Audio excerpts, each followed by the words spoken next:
Hello students, निर्देशांक ज्यामिति के पार्ट 4 वीडियो में आप सभी का स्वागत है। इस वीडियो लेक्चर में हम लोग क्वेश्चन नंबर 22 से बनाने वाले हैं। बिंदुओं -3,4 और 7,8 को मिलाने वाली रेखाखंड का मध्य बिंदु के निर्देशांक ज्ञात करें। दो बिंदु दिया हुआ है, -3,4 और एक है 7,8। इन दोनों को मिलाने वाली रेखाखंड का मध्य बिंदु, मान लेते हैं यहाँ पर होगा कोई मध्य बिंदु, इसका नाम x, y दे देते हैं। ठीक है, अब इसमें हम इसको मानेंगे x1 और इसको y1, और जो दूसरा बिंदु होगा इसको हम बोल देते हैं x2 y2।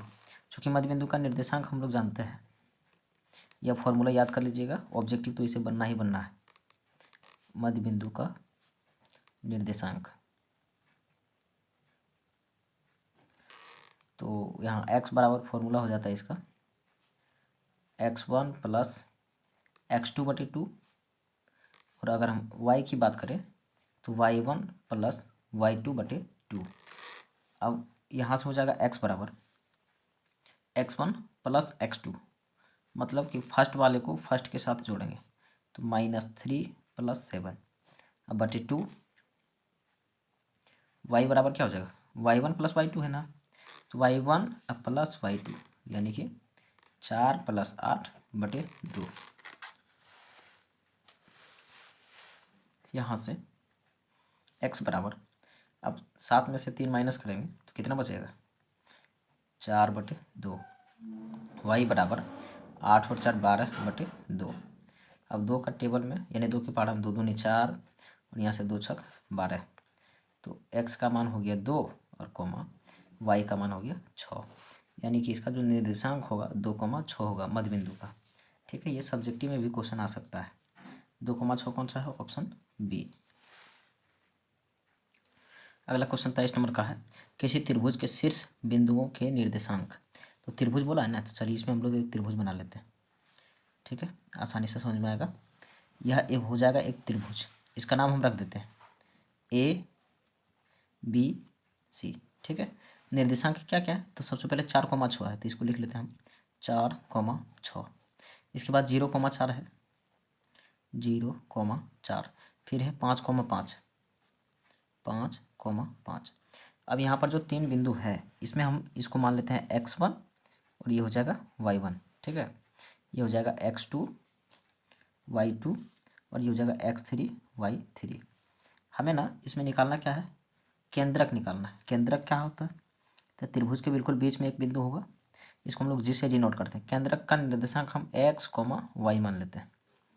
चलिए, केंद्रक का फॉर्मूला क्या होता है, त्रिभुज के केंद्रक का फॉर्मूला, केंद्रक g बराबर, देखिए x बराबर इसमें हो जाता है, चूँकि इसमें x कितने 1 2 3 वो है, तो यहाँ पर हो जाएगा x1 plus x2 plus x3/3, जबकि y बराबर हो जाएगा y1 plus y2 plus y3/3।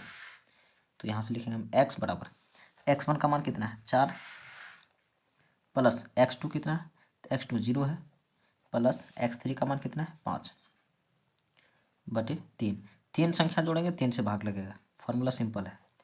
y1 का मान कितना है 6 प्लस 4 और प्लस 5, अब बटे में 3। अब यहाँ से देखिए x बराबर 5 और 4 को जोड़ेंगे तो 9/3, y बराबर 6 4 10 और 5 15/3। 3 से 9 कटेगा, 3 3 9, 3 कम 15 आता है 5 बार में, तो यहाँ से x बराबर 3 हो गया और y बराबर 5 हो गया। ठीक है, x बराबर 3 और y बराबर 5, यानी कि पहले 3 होगा और फिर 5। ठीक है, कौन सा ऑप्शन है 3 और 5, ऑप्शन डी आपका करेक्ट आंसर है। क्वेश्चन है अगला 24 नंबर का, यदि किसी त्रिभुज के शीर्षों के निर्देशांक 0,4 0,0 एवं 3,0 है तो त्रिभुज का क्षेत्रफल क्या होगा। त्रिभुज का क्षेत्रफल का जो फॉर्मूला होता है उसको देखिए, याद कैसे करेंगे, फॉर्मूला 123 मतलब x1 y2 y3 1 2 3 123 हो गया, प्लस 231, तो यहाँ देखिए 2 लिखेंगे, ब्रैकेट के अंदर में हमेशा y होगा।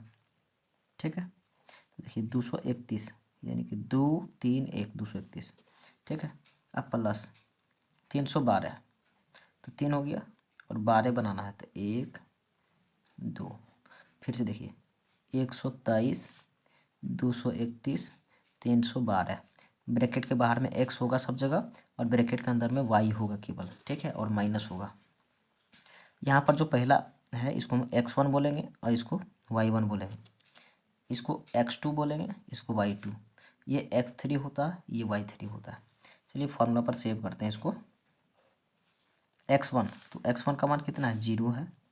इसके बाद y2 माइनस y3, तो y2 0 है और y3 भी 0 है, तो 0 माइनस 0 प्लस यहाँ पर x2 है ना, तो x2 का मान कितना है 0। इसके बाद ब्रैकेट लगेगा y3 माइनस y1, तो y3 का मान 0 है और y1 का मान 4 है, प्लस x3 लिखेंगे इंटू y1 माइनस y2, तो y1 का मान कितना है, सॉरी x3 की जगह पर क्या हो जाएगा, x3 की जगह पर 3 हो जाएगा, 3, ठीक है। और y1 का मान कितना है 4 माइनस y2 का मान कितना है 0। अब यहाँ से हो जाएगा 1/2, किसी भी संख्या, ब्रैकेट मतलब गुना होता है, किसी भी संख्या को 0 से गुना करेंगे 0 हो जाएगा। किसी भी संख्या को 0 से अगर हम गुना करते हैं, है ना, बाहर 0 से किसी भी संख्या में हम गुना कर देंगे 0 हो जाएगा, प्लस 3, ये 3 था, 3 और 4 में 0 घटाएंगे तो 4। अब देखिए 0 0 खत्म हो गया, 3 गुना 4 करेंगे, ब्रैकेट मतलब गुना होगा ना, 3 गुना 4 करेंगे कितना हो जाएगा 12, 1/2 गुना 12, 2 कम 12 आ जाएगा 6 बार में, तो इसका आंसर कितना हो जाएगा 6, यानी कि 6 वर्ग मात्रक आंसर हो जाएगा हमारा ऑप्शन बी। ये 3 है, थोड़ा सा ध्यान रखिएगा।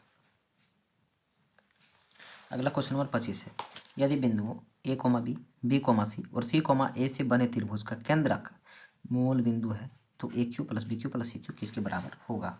इसका जो केंद्रक होगा जी, ये केंद्रक बोल रहा मूल बिंदु, और मूल बिंदु का निर्देशांक होता है 0,0, ठीक है, जो कि हम लोग जानते हैं।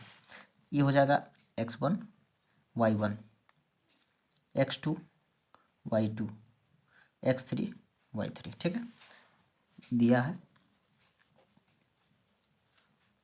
केंद्रक का जो निर्देशांक है ना, क्या दिया है वो 0,0, मूल बिंदु है ना, तो मूल बिंदु का निर्देशांक तो 0,0 ही होता है, यानी कि x का मान 0 और y का भी मान 0 है। देखेंगे चूंकि x इक्वल टू होता क्या, x1 plus x2 plus x3 और बटे में 3, जबकि y बराबर होता है y1 plus y2 plus y3 बटे 3। चलिए अलग अलग ही कर देते, दोनों को मिल जाएगा ऐसे। अब x का मान कितना, देखिए x का मान 0 है, 0 बराबर x1 का मान a, x2 का मान b और x3 का मान c, तो a plus b plus c बटे 3। अब यहाँ से क्या हो जाएगा, यह जो 3 बटे में इधर जाकर के 0 में गुना होगा, तो 0 गुना 3 बराबर a plus b plus c। अब किसी भी संख्या को 0 से गुना करते हैं 0 हो जाएगा, तो a plus b plus c equal to 0। देखिए अब हम लोग जानते हैं यदि a plus b plus c equal to 0 हो तो अलजेब्रा का फॉर्मूला कहता है कि a³ plus b³ plus c³ equal to 3abc होता है। ये अलजेब्रा का फॉर्मूला है। तो a³ plus b³ plus c³ बराबर 3abc हम डायरेक्ट भी लिख सकते थे, फिर आप लोगों को समझ में नहीं आता, इसलिए इस क्वेश्चन को पूरा बनाया गया है, ठीक है, 3abc। अब यहाँ कहिएगा इसमें क्यों नहीं बनाया गया, तो y1 plus y2 plus y3, देखिए y1 y2 y3, यानी a plus b plus c आना, a plus b plus c बराबर 0, यानी सेम यही चीज़ हम ना यहाँ पर भी आ जाना है, ठीक है, तो यही आंसर होगा।